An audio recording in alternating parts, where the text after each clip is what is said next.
बिस्मिल्लाहिर्रहमानिर्रहीम। अस्सलाम वालेकुम स्टूडेंट्स, मैं हूं हसन फरीद, आपका फिजिक्स टीचर।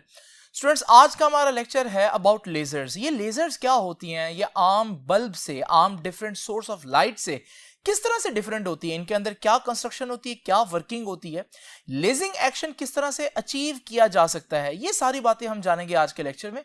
तो आइए स्टूडेंट्स, स्टार्ट करते हैं आज का लेक्चर। स्टूडेंट्स, लेजर एक ऐसी चीज है जो हमें बचपन से बहुत फैसिनेट करती है, अपील करती है। यही वजह है कि हर बच्चे का ख्वाब होता है कि वो इस तरह के लेजर पॉइंटर जो है वो खरीद सकें और इससे खेल सकें। जब आप लेजर को यूज करते हैं तो आप लोगों ने देखा होगा कि लेजर से निकलने वाली जो लाइट है वो बिल्कुल एक स्ट्रेट बीम की फॉर्म में चलती है, और ये लाइट जो है वो बिल्कुल प्योर सिंगल कलर की होती है, व्हाइट कलर की नहीं होती, या ये ग्रीन होगी या रेड होगी, कोई प्योर कलर होगा। और हम देखते हैं कि ये जो हमारे पास लाइट है ये काफी ज्यादा इंटेंस होती है। इस वजह से अक्सर कहा जाता है कि आपने लेजर लाइट के जो सोर्स है उसकी तरफ नहीं देखना। तो स्टूडेंट्स, ये जो हमारे पास लेजर है, आप देख रहे हैं कि हमारी ऑर्डिनरी लाइट की जो सोर्सेज हैं, जैसे कि आम बल्ब है, उससे डिफरेंट है। आम बल्ब में आप देखते हैं कि लाइट जो है वो हर डायरेक्शन में एमिट हो रही होती है, यानी कि लाइट की जो एमिशन है वो रैंडम है। लेकिन आप यहां पर देख रहे हैं कि लेजर के अंदर बीम ये बता रही है कि जो भी फोटॉन्स निकल रहे हैं वो सब के सब इसी डायरेक्शन में जा रहे हैं। यानी कि हम देख सकते हैं कि इस बीम के अंदर फोटॉन्स की तादाद बहुत ज्यादा है। यही वजह है कि ये बीम बहुत ज्यादा इंटेंस होती है। इसी तरह से स्टूडेंट्स, आप देख सकते हैं कि ये सारे फोटॉन्स एक प्योर कलर से बिलोंग करते होंगे, या प्योर रेड होंगे या प्योर ग्रीन होंगे। यानी ये जो लाइट है लेजर से निकलने वाली, ये मोनोक्रोमैटिक लाइट है। इसी तरह से आप ये भी देख रहे हैं कि फोटॉन्स जो यहां पर लेजर के अंदर से निकल रहे हैं वो एक ही डायरेक्शन में जा रहे हैं, बल्ब की तरह रैंडम डायरेक्शंस में एमिट नहीं हो रहे हैं, बल्कि यूनी डायरेक्शनल हैं। और फिर हम ये भी देख सकते हैं कि ये जो फोटॉन्स हैं ये कोहेरेंट हैं। अब स्टूडेंट्स, ये जो चारों प्रॉपर्टीज मैंने आप लोगों को बताई हैं, ये वो खास प्रॉपर्टीज हैं जो लेजर को बाकी सोर्सेज ऑफ लाइट से, जैसे कि बल्ब वगैरह से जुदा करती है। तो यही हमारे पास बेसिकली लेजर लाइट की खासियत है। तो लेजर किस लिए यूज होती है भाई? लेजर के बारे में दो बातें बताऊंगा आपको। तो पहली बात यह है कि लेजर क्यों यूज होती है। तो याद रखिएगा बच्चों, lasers are used to produce intense monochromatic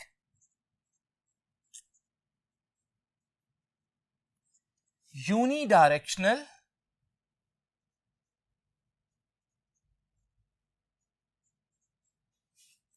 and coherent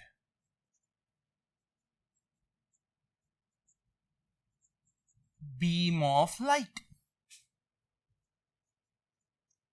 तो अगर आप चाहते हैं कि लाइट में ये चार बातें हों, लाइट बहुत इंटेंस हो, प्योर एक कलर की हो, एक ही डायरेक्शन में जा रही हो, रैंडम डायरेक्शन में ना जा रही हो, और कोहेरेंट हो, तो फिर आप चाहेंगे कि आपके पास बल्ब नहीं बल्कि आपको लेजर की जरूरत है।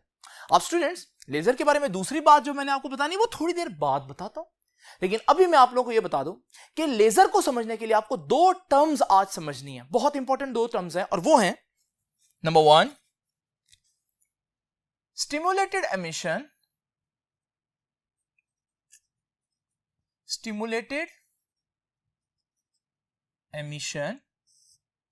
दूसरी टर्म है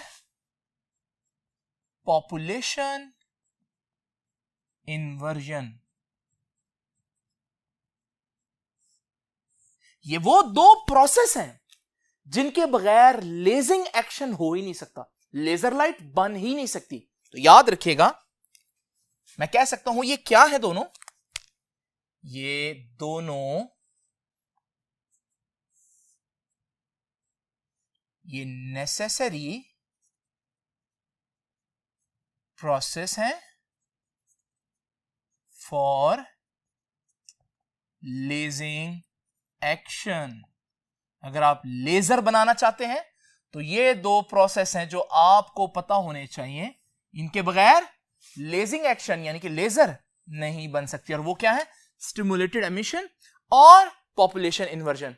अब ये दोनों को डिस्कस करूंगा, लेकिन मैंने ये नहीं बोला कि मैं आज यही 2 टर्म्स पढ़ाऊंगा, नहीं, टर्म्स हमने बहुत सी पढ़नी है, कॉन्सेप्ट बहुत ज्यादा है, लेकिन मैं आपको ऑब्जेक्टिव के लिए बता रहा हूं कि लेजर बनाने के लिए ये 2 प्रोसेस जरूरी है। अभी आप देखेंगे कि ये दोनों प्रोसेस जरूरी क्यों है, लेकिन उससे पहले मैं आपको एक बात समझाता जाऊं। स्टूडेंट्स, आप जानते हैं कि किसी एटम के अंदर इलेक्ट्रॉन्स मौजूद होते हैं जो डिफरेंट ऑर्बिट्स में रह सकते हैं। अगर ये इलेक्ट्रॉन सबसे करीब तरीन ऑर्बिट में हो तो हम कहते हैं कि ये इस वक्त ग्राउंड स्टेट में है। स्टूडेंट्स, याद रखिएगा, इससे ऊपर भी ऑर्बिट एग्जिस्ट करते हैं लेकिन उनकी एनर्जी ज्यादा होती है, उसे हम कहते हैं ये एक्साइटेड स्टेट में है। अगर मैं एक फोटोन जिसकी एनर्जी एक्साइटेड और ग्राउंड स्टेट की एनर्जी के डिफरेंस के बराबर हो, इस इलेक्ट्रॉन की तरफ फेंकूं तो देखेंगे ये इलेक्ट्रॉन जो है वो उसको एब्जॉर्ब करके एक्साइटेड स्टेट में चला जाता है। हम कहेंगे इलेक्ट्रॉन अब एक्साइटेड स्टेट में है, इसका मतलब यह है that now electron has more energy. लेकिन क्योंकि इलेक्ट्रॉन एटम का पार्ट है, तो अगर इलेक्ट्रॉन के पास ज्यादा एनर्जी हो तो फिर मुझे यह भी कहना चाहिए कि एटम हैज मोर एनर्जी। तो ये एक ही बात है अगर मैं कह दूं इलेक्ट्रॉन हैज मोर एनर्जी या एटम हैज मोर एनर्जी। तो इस वजह से जब इलेक्ट्रॉन ग्राउंड स्टेट में होता है तो क्योंकि इलेक्ट्रॉन की एनर्जी कम होती है तो हम कहते हैं एटम की एनर्जी कम होती है। तो मैं ग्राफ के ऊपर अगर वाई एक्सिस में एनर्जी आपके सामने बनाऊं तो इस वक्त क्योंकि इलेक्ट्रॉन ग्राउंड स्टेट में है तो एटम को मैं बोलूंगा वो ग्राउंड स्टेट में है, तो एटम इस वक्त कम एनर्जी रखता है। सपोज कि एनर्जी है उसकी E1, तो मैं एटम को E1 एनर्जी पर दिखाऊंगा आपको। ये एटम दिखाया, इलेक्ट्रॉन नहीं। और फिर जब फोटोन एब्जॉर्ब करेगा तो फोटोन एब्जॉर्ब करने के बाद इलेक्ट्रॉन हायर स्टेट पर या एक्साइटेड स्टेट पर चला जाएगा। अब ट्रांजिशन किसने की, ऊपर कौन गया, वो तो इलेक्ट्रॉन गया। एनर्जी इलेक्ट्रॉन की बढ़ी है लेकिन एटम की भी तो एनर्जी बढ़ गई क्योंकि electron is the part of atom. तो इस सूरत में मैं कहूंगा कि अब एटम की एनर्जी E1 से बढ़कर E2 हो गई है, तो अब मैं आपको एटम को यहां पर शो करूंगा। अब बच्चे समझते हैं कि एटम ने ट्रांजिशन किया, नहीं स्टूडेंट्स, ट्रांजिशन इलेक्ट्रॉन कर रहा है। ये जो ग्राफ के ऊपर मैं दिखा रहा हूं ये रियलिटी नहीं है, ये ग्राफ है, ये मैं इस सिचुएशन को ग्राफ के तौर पर रिप्रेजेंट कर रहा हूं। तो याद रखिएगा हमारे पास जब इस तरह का ग्राफ बने तो मैं आपको एटम को जब ऊपर बनाकर दिखाऊं तो ये ना समझिएगा कि एटम एक्साइट होकर ऊपर चला गया, नहीं। एक्चुअली में प्रोसेस ये होता है कि एटम के अंदर इलेक्ट्रॉन एक्साइट होता है। ये तो जस्ट ग्राफ के ऊपर मैं एटम को एनर्जी वाइज ऊपर बनाता हूं क्योंकि वाई एक्सिस पर एनर्जी है। इस बात को याद रखना आप लोगों ने। नाउ स्टूडेंट्स, आप देख रहे हैं कि वही हमारे पास ग्राफ जो है वो मैं आप लोगों के सामने कई जगहों पर बनाऊंगा।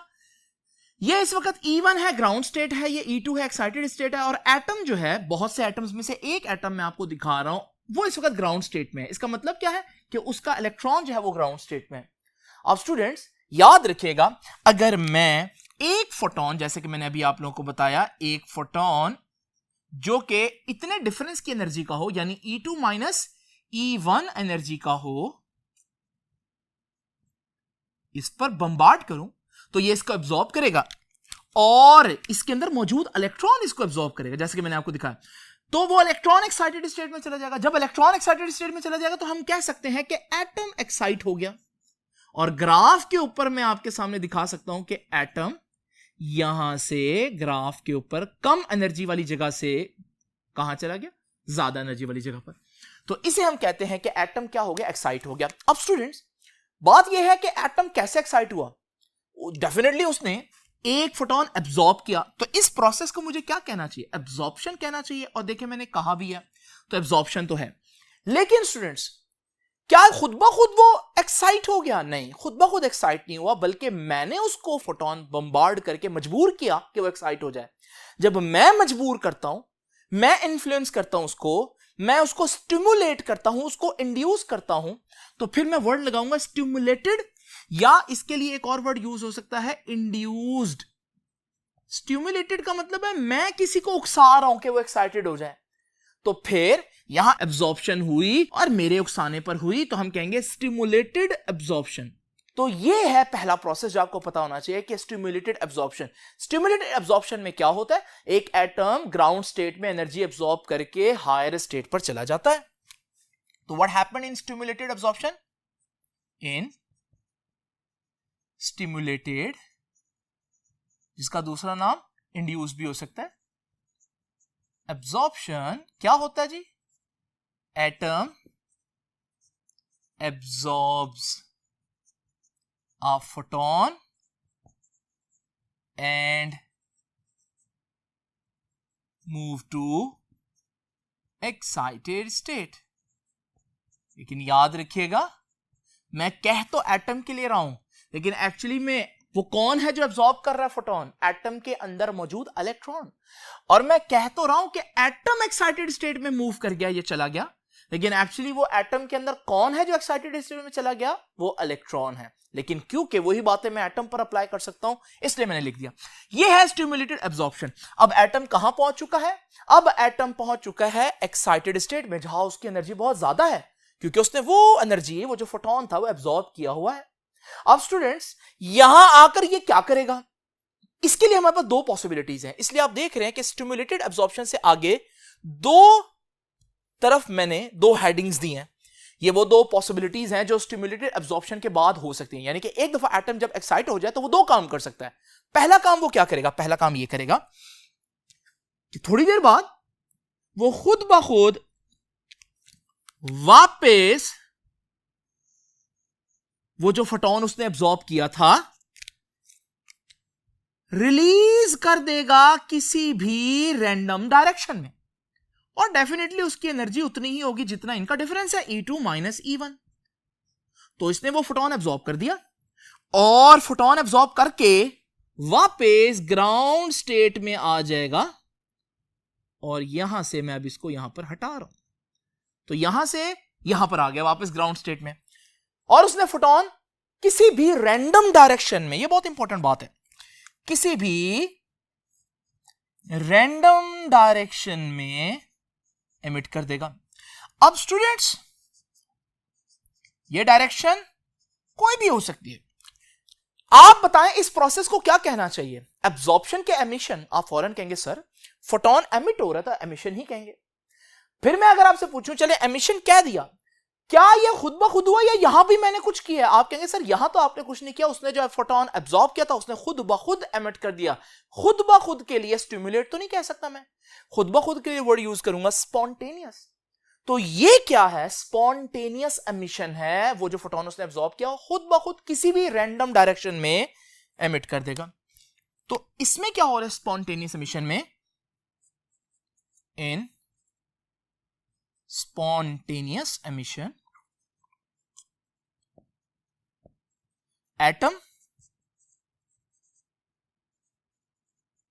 emits a photon किसी खास डायरेक्शन में? नहीं, कोई खास डायरेक्शन नहीं, जहां उसका दिल करेगा उस डायरेक्शन में कर सकता है। a photon in any random direction, किसी भी डायरेक्शन में कर सकता है।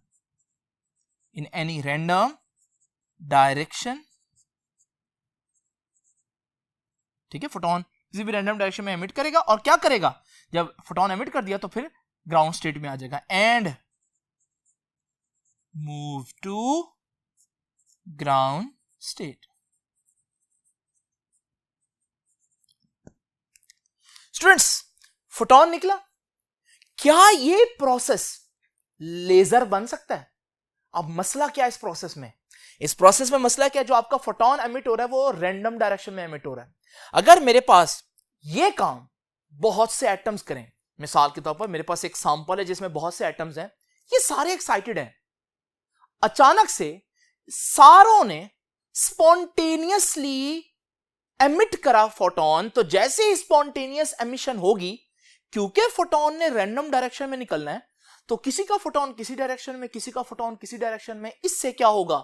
इससे यह होगा कि हमारे पास लाइट हर डायरेक्शन में निकलेगी, और यह प्रोसेस, इसका मतलब लेजर तो नहीं हो सकता। फिर यह प्रोसेस क्या है? यह वो प्रोसेस है जो आपके बल्ब्स में यूज हो रहा होता है। तो बल्ब में क्या होता है? बल्ब में हर डायरेक्शन में लाइट एमिट हो रही होती है। उसकी वजह क्या है? बल्ब के अंदर स्पॉन्टेनियस एमिशन हो रहा होता है। इसका मतलब स्पॉन्टेनियस एमिशन लेजर प्रोड्यूस नहीं कर सकता। अब स्टिमुलेटेड एब्जॉर्प्शन के बाद एक चांस तो यह होता है कि स्पॉन्टेनियसली एमिट कर दे फोटोन, लेकिन उससे लेजर नहीं बनती। स्टिमुलेटेड एब्जॉर्प्शन से दूसरा पॉसिबिलिटी यह है, आइए इसको स्टडी करते हैं। अब फिर से याद करें कि एब्जॉर्प्शन में उसने फोटोन एब्जॉर्ब किया और कहां जा चुका है? एक्साइटेड में। तो एक्साइटेड में होगा तो दो काम हो सकते हैं। पहला काम यह खुद ब खुद नीचे आ जाए और किसी भी डायरेक्शन में फोटोन एमिट कर दे, ये मैंने पढ़ा दिया। एक काम यह हो सकता है कि अभी ये नीचे आने के लिए रेडी हो रहा है, उस दौरान मैंने एक photon E2 minus E1 energy का इस पर फेंका। अब क्योंकि वो ऑलरेडी नीचे आ रहा था, तो नीचे आते हुए उसने वो फोटोन जो उसने एब्जॉर्ब किया था, जो यहां उसने एमिट किया, वो यहां भी एमिट करेगा। लेकिन क्योंकि एक फोटोन मैं भी उसकी तरफ फेंक चुका हूं, तो जो फोटोन उसने एमिट करना है वो फिर इसी की डायरेक्शन में ही एमिट होगा। आप यूं समझ लें जैसे ये फोटोन उस फोटोन को साथ लेता हुआ चलेगा। तो हमारे पास ये फोटोन, एक फोटोन जो इसके ग्राउंड स्टेट पर आने की वजह से एमिट हुआ, और एक फोटोन जो मैंने फेंका, वो दोनों सेम डायरेक्शन में जा रहे होंगे, यानी सेम डायरेक्शनल है। तो यूनी डायरेक्शनल कह दूं तो यूनी डायरेक्शनल हो गए। और जब ये यूनी डायरेक्शनल होंगे, मोनोक्रोमैटिक तो है ही, क्योंकि साथ साथ चल रहे हैं, तो आप कोहेरेंट भी कह लें। कोहेरेंट को मैं ज्यादा डिस्कस इसलिए नहीं कर रहा क्योंकि कोहेरेंट को मैंने चैप्टर 9 फर्स्ट ईयर में बड़ी डिटेल में डिस्कस किया। अगर आपको समझना हो तो वहां पर देखें।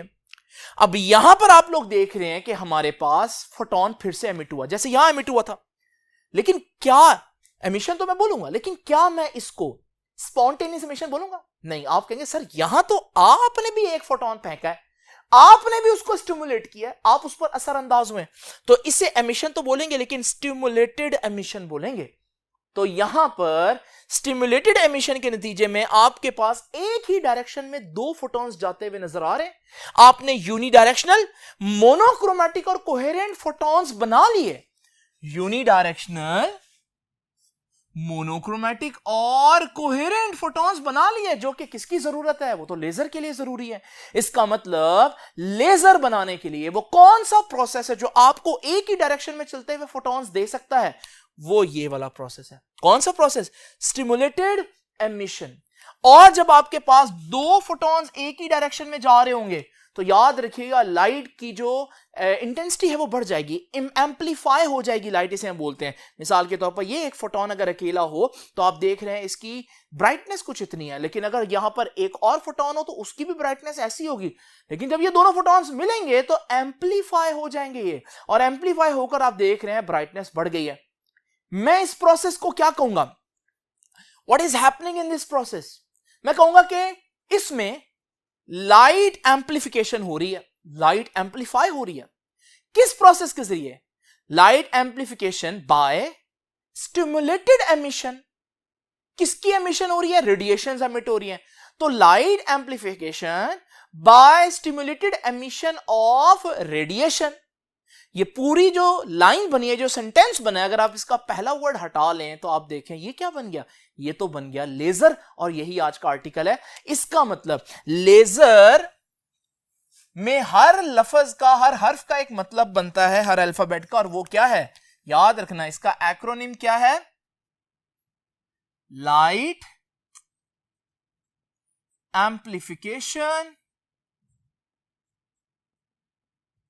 लाइट को एम्पलीफाई करना किस प्रोसेस के जरिए? इस प्रोसेस के जरिए, यानी light amplification by stimulated emission of radiation. तो स्टूडेंट्स ये है लेजर। अब स्टूडेंट्स आप देख रहे हैं, आप सोच भी रहे होंगे कि लेजर बन गई है, लेकिन एक मसला है। कितने फोटॉन्स मिले? 2 फोटॉन। जो लेजर बीम मैंने आपको स्टार्ट में दिखाई, आप देख रहे हैं उसमें तो हमारे पास ढेरों फोटॉन्स हैं। इसका मतलब यहां पर हम लोगों ने 2 फोटॉन्स को तो एक ही डायरेक्शन में अचीव किया, लेकिन हजारों, लाखों, करोड़ों फोटॉन को एक ही डायरेक्शन में कैसे अचीव करेंगे? इसके लिए मैंने आपको बोला कि आज 2 प्रोसेस पढ़ने, पहला तो पढ़ लिया, तो अब हम पढ़ेंगे दूसरा प्रोसेस। आप सोच रहे होंगे कि इसको हम किस तरह से अचीव कर सकते हैं, तो आपके आइडिया को भी अब मैं डिस्कस करता हूं नेक्स्ट बोर्ड पर। तो स्टूडेंट्स हम लोगों ने क्या देखा कि अगर हमारे पास एक्साइटेड स्टेट में एक एटम मौजूद हो और वो अपना फोटोन एमिट करके डी एक्साइट होने वाला हो और हम एक और फोटोन फेंक दे, तो आप देखेंगे कि जब वो डी एक्साइट होगा तो उसका एमिट करदा फोटोन जो है वो हमारे फोटोन के साथ एक ही डायरेक्शन में मूव करेगा। Hence we have achieved two photons moving in the same directional या टू यूनिक डायरेक्शनल फोटोन्स। लेकिन स्टूडेंट्स आप लोग जानते हैं कि लेजर बीम के अंदर दो नहीं बल्कि बेतहाशा फोटॉन्स हैं जो सेम डायरेक्शन में जा रहे होंगे। तो बेतहाशा फोटॉन्स हम कैसे लेंगे? अब आप सोच रहे होंगे कि यार अगर एक एटम दो फोटॉन्स दे रहा है तो अगर हम इसी चीज को बहुत से एटम्स पर इकट्ठे इंप्लीमेंट कर दें तो फिर हमारे पास अगर बहुत से एटम्स एक्साइटेड स्टेट में हो, एक नहीं बल्कि बहुत से एटम्स, और फिर हम उन पर फोटॉन्स बम्बार्ड करें और वो डी एक्साइट हो और वो सारे फोटॉन्स जो है वो एक ही डायरेक्शन में मूव करेंगे, तो अब हमारे पास बहुत से फोटॉन्स आ तो गए। इसका मतलब हमारे पास बहुत से फोटॉन्स जो है वो एक ही डायरेक्शन में अचीव करना कोई मुश्किल काम नहीं है। बज़ाहिर ऐसा लग तो रहा है, लेकिन स्टूडेंट्स आप लोग जानते हैं इतने ज्यादा फोटॉन्स एक ही डायरेक्शन में लेने के लिए बहुत से एटम्स एक्साइटेड स्टेट में होना जरूरी है। यानी आप यूं देखें कि बहुत से एटम से मुराद है कि ग्राउंड स्टेट से कम एटम एक्साइटेड स्टेट में है, लेकिन रियलिटी में ऐसा नहीं होता। ये तो ऐसे ही है जैसे आप देखें कि दुनिया में बहुत कम गरीब लोग हों और अचानक से बाकी सारे लोग अमीर हो जाएं। ये तो नॉर्मली ऐसा नहीं होता। नॉर्मली क्या होता है? नॉर्मली होता है कि बहुत से गरीब होते हैं और चंद एक अमीर होते हैं। तो बिल्कुल ऐसा ही होगा। याद रखिएगा, जब आप किसी भी एटम के सैंपल को स्टडी करते हैं तो असल हालत ये होती है उस सैंपल की कि उसमें बहुत से एटम ग्राउंड स्टेट में होते हैं जिनके पास एनर्जी बहुत कम होती है, गरीब कह लें आप उन्हें, और कुछ ऐसे चंद एटम्स होते हैं जो हमारे पास किसी भी वक्त एक्साइटेड स्टेट में होते हैं। यानी मैं कह सकता हूं एटम की आबादी जो है उसका ज्यादातर हिस्सा नॉर्मल हालात में, उसका ज्यादातर हिस्सा जो है वो गरीब है, ग्राउंड स्टेट में, और बहुत थोड़े एटम्स ऐसे हैं जो एक्साइटेड स्टेट में हैं यानी कि अमीर हैं। ये है नॉर्मल हालात में एटम की आबादी की तकसीम। तो मैं कह सकता हूं कि ये नॉर्मल पॉपुलेशन है। तो नॉर्मल पॉपुलेशन में क्या होता है? बहुत से एटम्स ग्राउंड स्टेट में होते हैं लेकिन चंद एक एटम्स जो है वो एक्साइटेड स्टेट में होते हैं। जब चंद एटम एक्साइटेड स्टेट में होंगे तो फिर आपके पास बहुत से फोटॉन्स यूनिडायरेक्शनल नहीं मिलेंगे। तो इसका मतलब हमारे पास नॉर्मल पॉपुलेशन में तो लेजर एक्शन अचीव करना मुमकिन ही नहीं है। नॉर्मल पॉपुलेशन क्या होती है स्टूडेंट्स? इसके अंदर जो हमारे पास ग्राउंड स्टेट एटम्स होते हैं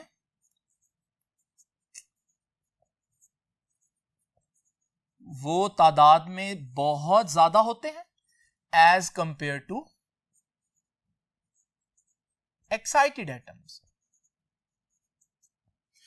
अगर आप चाहते हैं बहुत से फोटॉन्स तो फिर आपके पास बहुत से एटम एक्साइटेड में होने चाहिए, इतने कि ग्राउंड में कम हो जाए और एक्साइटेड स्टेट में एटम्स बहुत ज्यादा हो जाएं। फिर जब वो इकट्ठे डी एक्साइट होंगे फिर आपको बहुत से फोटॉन्स मिलेंगे। लेकिन स्टूडेंट्स ये क्या आम हालत में होता है? नॉर्मल पॉपुलेशन तो ऐसी होती है कि जिसमें ज्यादातर गरीब होते हैं और कम अमीर, यानी ज्यादा ग्राउंड स्टेट में कम एक्साइटेड।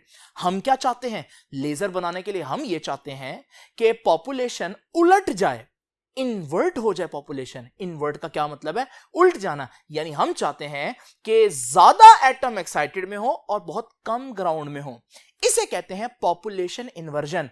फिर जाकर हमारी लेजर बनेगी। तो इसका मतलब नॉर्मल हालात में हम लेजिंग एक्शन क्यों नहीं अचीव कर सकते? क्योंकि हमारे पास पॉपुलेशन इन्वर्जन नहीं होती। तो याद रखिएगा पॉपुलेशन इन्वर्जन का क्या मतलब है? पॉपुलेशन को इन्वर्ट कर देना।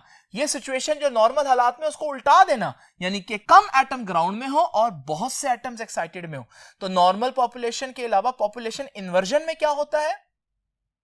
पॉपुलेशन इन्वर्जन में एक्साइटेड एटम्स की तादाद बहुत ज्यादा होती है as compare to ground state.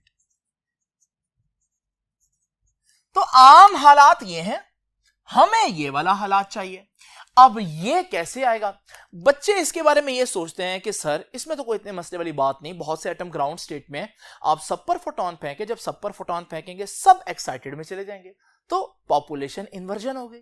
लेकिन स्टूडेंट्स इसमें एक मसला है। मसला ये है कि ये जो एक्साइटेड स्टेट है ना, एक्साइटेड स्टेट में एटम ज्यादा देर रह नहीं सकता। एक्साइटेड का मतलब ही क्या होता है? एक्साइटेड का मतलब ही ये होता है जहां जिस हालत में आप ज्यादा देर ना रह सकें, तो हम कहते हैं ये एक्साइटेड स्टेट है। तो अगर आपने फोटॉन्स फेंके, अब फोटॉन्स सब एटम्स को एक साथ तो हिट करेंगे नहीं, कुछ एटम को पहले हिट कर जाएंगे तो वो एक्साइटेड में चले जाएंगे। अब जब बाकी एटम्स को हिट करेंगे और वो एक्साइटेड में जाने के लिए जा रहे होंगे तो उस वक्त जो एक्साइटेड में थे वो तो नीचे आना शुरू हो जाएंगे। अब अगर ये प्रोसेस इसी तरह से चलता रहे तो आप देखेंगे क्योंकि स्पॉन्टेनियसली एटम इतनी जल्दी वापस ग्राउंड में आ जाता है तो आपके पास कभी भी ऐसी सिचुएशन नहीं आएगी कि जिसमें हमारे पास सारे के सारे एटम्स जो हैं वो एक्साइटेड में हो और चंद एटम्स जो हैं वो ग्राउंड में हो। इसका मतलब पॉपुलेशन इन्वर्जन अचीव करना इतना भी सिंपल नहीं है जितना हम सोचते हैं। उसकी वजह पता चल गई आप लोगों को, क्योंकि एक्साइटेड में एटम ज्यादा देर रह नहीं सकता। जब वो ज्यादा देर नहीं रह सकता तो आपके बाकी एटम्स अभी एक्साइटेड में पहुंचे नहीं होंगे कि एक्साइटेड से एटम ग्राउंड में आना शुरू हो जाएंगे। तो आप मुसलसल कोशिश कर रहे होंगे, फोटॉन्स मार मार के उनको दोबारा एक्साइट कर रहे होंगे, लेकिन कभी भी पॉपुलेशन इन्वर्जन नहीं आएगी, यानी ऐसी सिचुएशन नहीं आएगी जिसके अंदर ग्राउंड स्टेट पे एटम्स कम हो और एक्साइटेड स्टेट में एटम्स ज्यादा हो।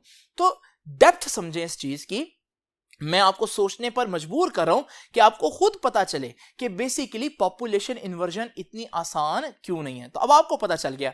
अब स्टूडेंट्स मैं आपको इसकी एक सिंपल एग्जांपल देता हूं पॉपुलेशन इन्वर्जन अचीव करने के लिए। स्टूडेंट्स आप लोग किसी भी बारात के साथ जब जाते हैं तो आप लोग देखते हैं डिफरेंट जगहों से डिफरेंट गाड़ियां निकलती हैं, सारी गाड़ियां एक साथ तो नहीं चलती, फिर रश की वजह से कोई पीछे रह जाता है, कोई आगे रह जाता है। लेकिन आप लोग जानते हैं कि मैरिज हॉल में सबने इकट्ठे पहुंचना होता है। अब सब डिफरेंट टाइम पर निकल रहे हैं, लेकिन मैरिज हॉल में सब इकट्ठे कैसे पहुंचेंगे? तो हम पहले ही डिसाइड कर लेते हैं कि भाई डायरेक्ट मैरिज हॉल में नहीं जाना, बल्कि दरमियान में आप किसी जगह स्टे करेंगे ताकि जब सारे वहां पहुंच जाए फिर सारे इकट्ठे चलें। ये जो जगह जहां आपने स्टे करना है ना, ये बड़ी इंपॉर्टेंट है। ये वो जगह है जो सारे जो रैंडम लोग चले थे उनको दोबारा से यूनाइट कर दे। ऐसी ही एक जगह मुझे आज भी चाहिए ताकि एटम जो डिफरेंट टाइम में एक्साइट हो रहे हैं, मैं चाहता हूं कि कोई ऐसी जगह हो वो जहां थोड़ी देर के लिए रुकें, और जब वो थोड़ी देर के लिए रुकेंगे तो फिर सारे एटम्स उन गाड़ियों की तरह आहिस्ता आहिस्ता वहां जमा होना शुरू हो जाएंगे। जब सारे जमा हो जाएंगे तो मैं सबको फिर इकट्ठे ग्राउंड पर भेजूंगा। जैसे जब सारे जमा हो जाए गाड़ियों पर तो फिर हम मैरिज हॉल की तरफ जाते हैं। अगर ये आसान सी एग्जांपल आपको समझ में आ गई है तो फिर आगे का लेक्चर हमारे लिए आसान है। तो अब हम ये देखेंगे कि how to achieve population inversion. अभी तक हम लोगों ने देखा कि पॉपुलेशन इन्वर्जन है क्या और जरूरी क्यों है। जरूरी क्यों है? बहुत से फोटॉन्स चाहिए। है क्या?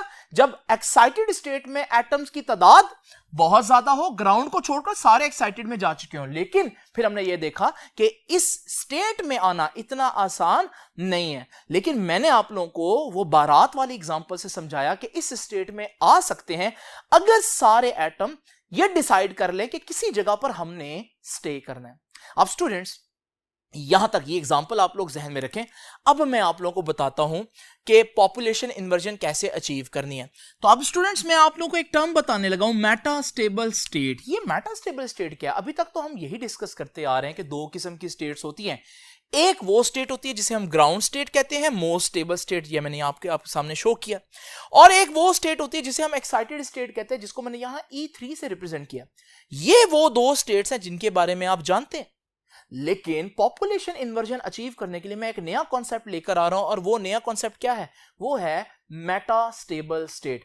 अब ये तीनों स्टेट्स के बारे में अगर आप समझना चाहते हैं तो हम एक मैकेनिकल एग्जांपल लेकर चलते हैं। स्टूडेंट जरा इमेजिन करें कि मेरे पास एक ब्लॉक है और ये ब्लॉक इस वक्त इस मेज के ऊपर बिल्कुल लोएस्ट पोजीशन पर है, यानी आप समझ लें कि ये बिल्कुल लेटा हुआ है। इस वक्त इसका जो सेंटर ऑफ ग्रेविटी है वो मेज के बिल्कुल करीब तरीन है, यानी कि सबसे नीचे है इसके सेंटर ऑफ ग्रेविटी। इस सूरत में हम कहते हैं जब किसी चीज का सेंटर ऑफ ग्रेविटी बहुत नीचे हो तो वो बहुत स्टेबल होता है।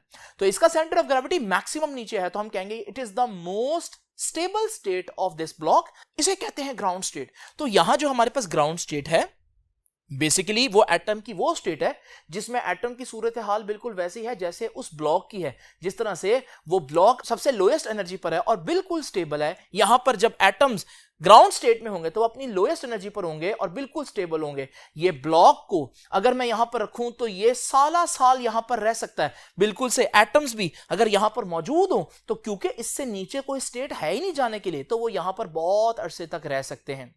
तो ग्राउंड स्टेट वो स्टेट है जहां एटम लामहदूद वक्त तक के लिए रह सकते हैं। मैं यहां पर कह सकता हूं कि यहां रहने का टाइम, अगर हम इनको ना छेड़ें तो यहां रहने का टाइम कितना है, इन्फिनिटी है। अब स्टूडेंट जरा तवज्जो कीजिए, अगर मैं इस ब्लॉक को कुछ इस तरह से मूव कर दूं तो आप देखेंगे ये ब्लॉक इस कंडीशन में ज्यादा देर नहीं रह सकता। जब मैं इसको छोड़ूंगा तो आप देखेंगे ये फौरन ही ग्राउंड स्टेट की तरफ जाएगा। तो ये जो स्टेट हुई ना ब्लॉक में जिसमें वो ज्यादा देर नहीं रह सकता, इसे हम कहते हैं एक्साइटेड स्टेट। अच्छा, ये एक्साइटेड स्टेट क्यों है? क्योंकि देखें इसका centre of gravity higher position पर है। जब सेंटर ऑफ ग्रेविटी ज्यादा हो तो इस सूरत में आप ज्यादा देर उस स्टेट में नहीं रह सकते। एक्साइटेड स्टेट की डेफिनेशन ही यही है, वो स्टेट, एनर्जी की वो स्टेट जिसमें आप ज्यादा देर ना रह सकते हो। तो ये है एक्साइटेड स्टेट। एक्साइटेड स्टेट वो स्टेट है जिसमें आप ज्यादा देर नहीं रह सकते। इलेक्ट्रॉन के लिए भी या एटम के लिए भी यही है। तो ये वो स्टेट है E3 जहां एटम ज्यादा देर के लिए नहीं रह सकता।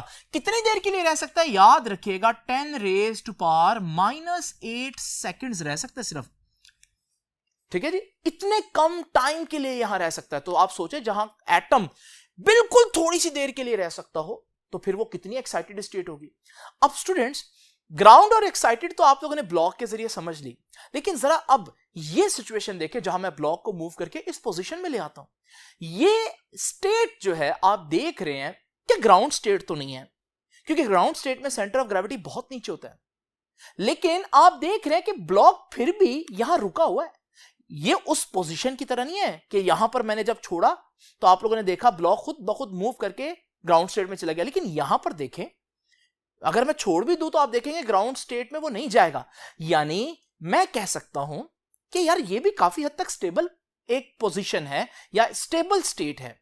ऑल्दो ये उतनी स्टेबल नहीं जितनी ग्राउंड है, लेकिन ये उतनी एक्साइटेड भी नहीं है जितनी एक्साइटेड थी, क्योंकि ये यहां काफी देर रह सकता है। इसे मैं कहूंगा ये एक मेटा स्टेबल स्टेट है। यानी मेटा स्टेबल स्टेट क्या हुई? ये एनर्जी की वो स्टेट हुई जिसमें आप एक्साइटेड से ज्यादा देर गुजार सकते हैं। तो आप लोगों ने देखा, अगर मैं कोई ज्यादा फोर्स ना लगाऊं तो ये यहां पर काफी देर तक रह सकता है। तो इसे हम कहते हैं Meta stable state. Meta stable state ground state से कम स्टेबल होती है, लेकिन एक्साइटेड स्टेट से ज्यादा स्टेबल होती है। तो याद रखिएगा यहां पर भी ऐसा है। तो आज एटम के लिए भी हम ऐसे ही करेंगे। ग्राउंड स्टेट थी एटम की और एक्साइटेड थी, लेकिन मैं एक नई स्टेट आपको आज बताने जा रहा हूं जो मेटा स्टेबल स्टेट है। और मैंने बताया मेटा स्टेबल स्टेट एक्साइटेड के मुकाबले में ज्यादा स्टेबल होती है, लेकिन ग्राउंड के मुकाबले में वो एक्साइटेड ही होती है। तो मेटा स्टेबल स्टेट में वो ज्यादा देर गुजार सकता है, जैसे कि ब्लॉक इस पोजीशन में ज्यादा देर गुजार सकता है एक्साइटेड के मुकाबले में। तो एक्साइटेड स्टेट में ब्लॉक फौरन नीचे आ जाएगा, लेकिन इस स्टेबल पोजीशन में वो काफी देर तक रहेगा। तो यहां पर भी ऐसे ही होगा फिर।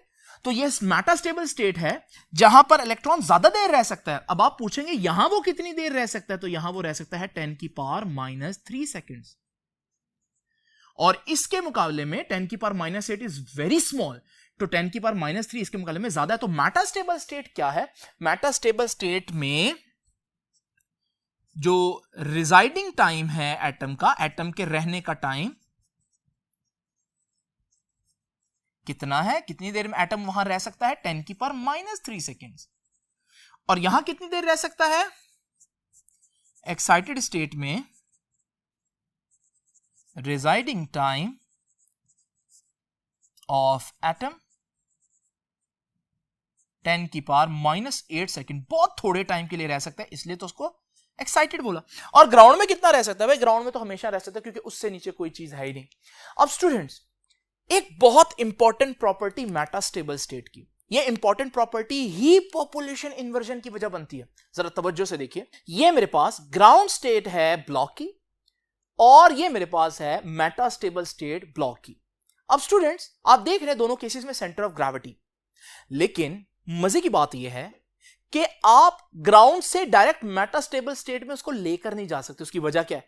जब आप इसको मूव करेंगे स्टूडेंट्स, तो मूव करते करते दरमियान में यह पोजीशन नहीं आएगी, और जब यह पोजीशन आएगी तो आप देखें इस वक्त तो सेंटर ऑफ ग्रेविटी जो मेटा स्टेबल स्टेट में सेंटर ऑफ ग्रेविटी है उससे भी ऊंचा है। यानी कि इस वक्त आप बहुत एक्साइटेड स्टेट में लेंगे ब्लॉक को। यानी मैं कह सकता हूं कि अगर आप ग्राउंड से मेटास्टेबल में जाना चाहते हो तो दरमियान में से एक्साइटेड में से गुजरना पड़ेगा। अगर यह बात आपको समझ में आती है तो फिर कोई मसला नहीं, एग्जैक्ट यही बात मैं अप्लाई करूंगा यहां पर। लेकिन दोबारा देख लीजिए, अगर आपने ग्राउंड स्टेट से ब्लॉक को मेटास्टेबल स्टेट में लेकर जाना है तो आपको बीच में एक्साइटेड स्टेट में से गुजरना पड़ता है। तो इसका मतलब हम कह सकते हैं कि मेटास्टेबल स्टेट पर डायरेक्ट जाना मुश्किल है। आपको पहले एक्साइटेड में जाना पड़ता है, फिर आप मेटास्टेबल में जाते हैं, और जब आप मेटास्टेबल में जाते हैं फिर आप फौरन ग्राउंड पे भी नहीं आते, क्योंकि आप मेटास्टेबल स्टेट में काफी देर रह सकते हैं। यानी यहां से मैं एक सेंटेंस बना सकता हूं, और वो क्या है? वो सेंटेंस ये है कि ट्रांजिशन फ्रॉम और transition to metastable state is difficult. गौर से सुनिए, मेटास्टेबल स्टेट पर जाना और मेटास्टेबल स्टेट से जाना दोनों मुश्किल काम है। मेटास्टेबल स्टेट पर डायरेक्ट जाना मुश्किल है, एक्साइटेड में से जाना पड़ेगा, और मेटास्टेबल स्टेट में आ गए तो ग्राउंड पर आना मुश्किल है, क्योंकि मेटास्टेबल में आप काफी देर रह सकते हैं। तो यह बड़ी इंपॉर्टेंट लाइन है, बुक ने भी लिखी है कि ट्रांजिशन फ्रॉम और to metastable state is difficult. यह प्रॉपर्टी मैं आपके सामने यहां लिख रहा हूं, इसकी यही पॉपुलेशन इन्वर्जन की वजह बनती है। तो ट्रांजिशन फ्रॉम और to metastable state, metastable state की तरफ जाना और मेटास्टेबल स्टेट से जाना दोनों मुश्किल काम है।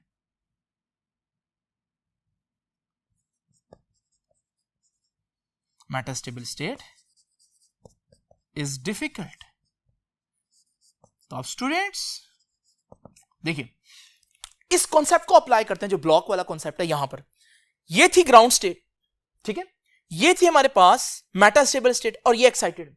मैंने क्या बताया? मेटास्टेबल स्टेट पर जाना तो पहले एक्साइटेड में जाना पड़ेगा। अभी ब्लॉक के केस में देखा तो अगर यहां पर मेरे पास कुछ एटम्स हैं और मैं उन पर फोटोन फेंकता हूं तो वो मेटास्टेबल पर नहीं जाएंगे, बल्कि वो फोटोन एब्जॉर्ब करके डायरेक्ट कहां जाएंगे? एक्साइटेड में।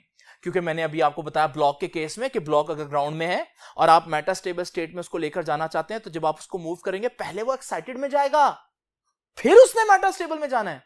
तो यहां पर ये जो एटम है, जब मैं उनको फोटोन एब्जॉर्ब करवाऊंगा, हालांकि मेटास्टेबल स्टेट मौजूद है, लेकिन नहीं, वो वहां नहीं जाएगा, बल्कि एब्जॉर्ब करके सारे एटम्स कहां एक्साइट होंगे? एक्साइटेड स्टेट E3 में चले जाएंगे। ये मैंने आपके सामने ये ट्रांजिशन दिखाई है कि एटम जाते हुए मेटास्टेबल स्टेट को इग्नोर करके सीधा कहां चले जाएंगे? एक्साइटेड में। अच्छा, जब एक्साइटेड में होंगे, एक्साइटेड में अगर मैं उस ब्लॉक को छोड़ दूं तो वो खुद ब खुद मेटास्टेबल स्टेट में चला जाएगा ना। तो यहां पर भी ऐसा ही होगा, यहां पर एटम्स एक्साइटेड स्टेट में मौजूद होंगे तो आपको पता है वो ज्यादा देर वहां रह नहीं सकते। जैसे ब्लॉक इस पोजीशन में ज्यादा देर नहीं ना रह सकता, फौरन मेटास्टेबल स्टेट पर चले जाएगा। यहां पर भी ऐसा होगा, इलेक्ट्रॉन या एटम यहां पर ज्यादा देर नहीं रह सकते क्योंकि टाइम रहने का बहुत कम है, -8। अब फौरन ही एटम्स खुद ब खुद मेटास्टेबल स्टेट की तरफ जाएंगे, खुद ब खुद। यानी यहां कौन सा प्रोसेस हो रहा है ये याद रखेगा, खुद ब खुद को क्या नाम दिया था? Spontaneous emission. तो यहां भी एमिशन होगी, रेडिएशन एमिट होंगी, वो फोटॉन्स मैंने दिखाए नहीं है। अब वो आ गया मेटास्टेबल स्टेट। अब जब मेटास्टेबल स्टेट पर आ गए तो मेटास्टेबल स्टेट तो क्योंकि 10⁻³ सेकंड पर रह सकती है, तो यहां पर एटम मजीद आगे नहीं जाएंगे। तो जैसे मैंने ब्लॉक को जब एक्साइटेड स्टेट में छोड़ा तो वो मेटास्टेबल स्टेट में आ गई, लेकिन क्या आगे ग्राउंड में जा रही है? नहीं। ग्राउंड में कब जाएगी? जब मैं उसको धक्का लगाऊंगा फिर वो ग्राउंड में जाएगी, क्योंकि वो मेटास्टेबल स्टेट थी। अब स्टूडेंट्स यहां पर भी ऐसा होगा, एटम मेटास्टेबल स्टेट में आ चुके हैं, जब वो मेटास्टेबल स्टेट में आएंगे तो यहां से आगे खुद ब खुद नहीं जाएंगे। अब होगा क्या? एटम यहां रुकना शुरू हो गए, ठीक है जी। मैं पीछे से फोटोन मार रहा हूं और एक्साइट हो रहे हैं, एक्साइट होकर फिर मेटास्टेबल स्टेट पर आ गए, लेकिन आगे नहीं गए। ये तो वही काम नहीं हो रहा जो बारात में हो रहा था कि लोग डिफरेंट टाइम्स में चल रहे हैं, लेकिन एक जगह उन्होंने डिसाइड की हुई है जहां पर वो रुकेंगे ताकि फिर इकट्ठे ही मैरिज हॉल में जाए। यहां पर भी स्टूडेंट्स ऐसा ही हो रहा है कि हमारे पास ग्राउंड स्टेट में बहुत से एटम्स थे, मैंने उनको जब फोटोन फेंका तो उनको मैंने एब्जॉर्ब करवाकर एक्साइटेड स्टेट E3 में लेगा, वहां वो ज्यादा देर नहीं रह रहे और फौरन ही E2 पर आ रहे हैं, मेटास्टेबल स्टेट पर, वहां से आगे नहीं जा रहे। और मैं उनको मजीद फोटॉन्स को ग्राउंड से लेकर ऊपर लेकर जा रहा हूं और वो भी पहुंचते जा रहे हैं मेटास्टेबल स्टेट पर, लेकिन मेटास्टेबल स्टेट पर क्योंकि वो रह सकते हैं, इस वजह से हमारे पास वहां पर एटम्स जमा होना शुरू हो जाएंगे। इसका नतीजा ये निकलेगा एक वक्त ऐसा आएगा कि मैं इतने ज्यादा एटम्स एक्साइट करवा चुका हूंगा कि मेटास्टेबल स्टेट पर एटम्स की तादाद ज्यादा होगी और ग्राउंड में कम होगी। कुछ याद आया आपको? आपने एटम्स की आबादी को उलट दिया। यह हालत इस वक्त ऐसी है कि आपके पास गरीब एटम्स यानी कम एनर्जी वाले एटम्स कम और हमारे पास ज्यादा एनर्जी वाले एटम्स की तादाद इस वक्त ज्यादा है। अब स्टूडेंट्स, ये वो वक्त आ गया है, ये वो सही टाइम है कि अब मैं इन पर फोटॉन्स फेंकूं। जब मैं इन पर फोटॉन्स फेंकूंगा, मैं इनको स्टिमुलेट करूंगा कि वो एमिट करें ग्राउंड की तरफ। तो जैसे ही वो सारे ग्राउंड की तरफ जाएंगे तो जो फोटॉन मैंने फेंका है प्लस वो जो एमिशन करेंगे वो सारे फोटॉन्स एक ही डायरेक्शन में जाएंगे और यही आपकी लेजर का अंदर का सिस्टम है। ये सारे फोटॉन्स बाहर निकलेंगे और ये वो लेजर बीम बन गई जो मैंने आपको बिल्कुल स्टार्ट में आज के लेक्चर में दिखाई थी। तो यहां पर भी मैंने वही शो किया हुआ है। 3 फोटॉन्स मैंने आपको दिखाए हैं, 3 एटम्स एब्जॉर्ब करके यहां चले गए, फिर वो 3 एटम स्पॉन्टेनियसली एमिट करके यहां आ गए, यहां वो जमा हो गए और फिर उसके बाद मैंने एक फोटॉन फेंका। ये फोटॉन क्या प्रोसेस कराएगा? ये इंड्यूस्ड एमिशन करवाएगा। इंड्यूस्ड या स्टिमुलेटेड एमिशन, याद है पहला प्रोसेस जो लेजर को समझने के लिए जरूरी है। और फिर वो सारे के सारे डिके करेंगे और वो फोटॉन्स जो उन्होंने एब्जॉर्ब किए थे प्लस वो फोटॉन जो मैंने फेंका है, क्योंकि वो भी तो उसी डायरेक्शन में चलता है, वो सब एक ही डायरेक्शन में जाएंगे। अब ये बीम बहुत इंटेंस होगी और इनकी एनर्जी, क्योंकि यहां से यहां एमिट हुए हैं, तो E2 माइनस E1 इनकी एनर्जी होगी। स्टूडेंट्स, ये सारी बातें आपकी बुक ने यहां डिस्कस की इस पैराग्राफ में। ये जो लेजिंग एक्शन था ये आप लोग इस हेडिंग के तहत बताएंगे। अब मैंने बजाय बुक की लाइंस लिखकर टाइम वेस्ट करूं, मैंने आप लोगों को कॉन्सेप्ट देने पर ज्यादा ध्यान दिया है और अब आपको समझ लगी होगी कि लेजिंग एक्शन के लिए 2 चीजें जरूरी क्यों हैं। एक तो स्टिमुलेटेड एमिशन, और फिर स्टिमुलेटेड एमिशन कब? जब पॉपुलेशन इन्वर्जन अचीव हो चुकी हो, जब बहुत से एटम्स एक्साइटेड में हो ताकि वो सारे इकट्ठे हैं और बहुत से हमारे पास फोटॉन्स जो है वो बाहर निकले। एक आखिरी बात जो आपकी बुक ने इस पैराग्राफ में एक्सप्लेन की है, इसको समझ लीजिए, क्योंकि उससे पहले भी एक आसान एग्जांपल ले लेते हैं। स्टूडेंट्स, आप लोग जानते हैं कि एक शख्स अगर दही बनाता है तो दही बनाने के लिए दही की जरूरत होती है। अगर वो पहली दफा दही बना रहा है, दूध में दही डालने के लिए अभी तो उसके पास कोई दही नहीं है, तो इसलिए वो सबसे पहले तो दही किसी से मांग के लाएगा। अब उसने दही बना ली, लेकिन अगले दिन जब उसने दही बनानी है तो क्या फिर वो कहीं से दही मांग कर लाएगा? आप कहेंगे नहीं सर, जो दही उसने कल बनाई है बाकी बेच दे, उसमें से थोड़ी सी रख ले ताकि कल भी दही बना सके। यानी कि जब आप एक चीज बना रहे हैं और वही यूज होनी है तो आप थोड़ी सी बचाकर रख रहे हैं ताकि वही यूज हो जाए। यही काम हम यहां पर करेंगे। देखें, आप बना भी फोटॉन रहे हैं और एक्साइट करने के लिए भी फोटॉन ही चाहिए। चले, शुरू में तो आपने इलेक्ट्रिसिटी के जरिए डिस्चार्ज करके फोटॉन प्रोड्यूस कर लिया। जब आप लेजर का बटन दबाते हैं सेल डालकर तो क्या होता है, बेसिकली इलेक्ट्रिसिटी के जरिए आप ये वाले फोटॉन्स प्रोड्यूस करते हैं, या आप यूं समझ लें इलेक्ट्रिसिटी के जरिए आप ग्राउंड से एक्साइटेड में ले गए। जब आप एक्साइटेड में ले गए फिर आपके पास ये फोटॉन्स बने, क्या आप बार बार फिर दोबारा से नए फोटॉन्स बनाएंगे? नहीं। हम क्या करेंगे स्टूडेंट्स, हम यहां पर 2 मिरर्स यूज करते हैं उस लेजर के अंदर। एक एंड पर जो मिरर होता है वो प्योर रिफ्लेक्शन करता है, जबकि दूसरे एंड पर जो मिरर होता है वो पार्शियली रिफ्लेक्टर है। पार्शियली रिफ्लेक्टर का मतलब है उससे लाइट रिफ्लेक्ट भी हो सकती है और उसमें से लाइट पास भी कर सकती है। अगर कुछ फोटॉन्स आ रहे हैं तो टकराने के बाद कुछ उसमें से पास कर जाएंगे और कुछ वापस आ जाएंगे, जबकि दूसरे एंड पर जो मिरर है वो कंप्लीट रिफ्लेक्टर है, यानी लाइट उससे टकराने के बाद बस रिफ्लेक्ट होती है।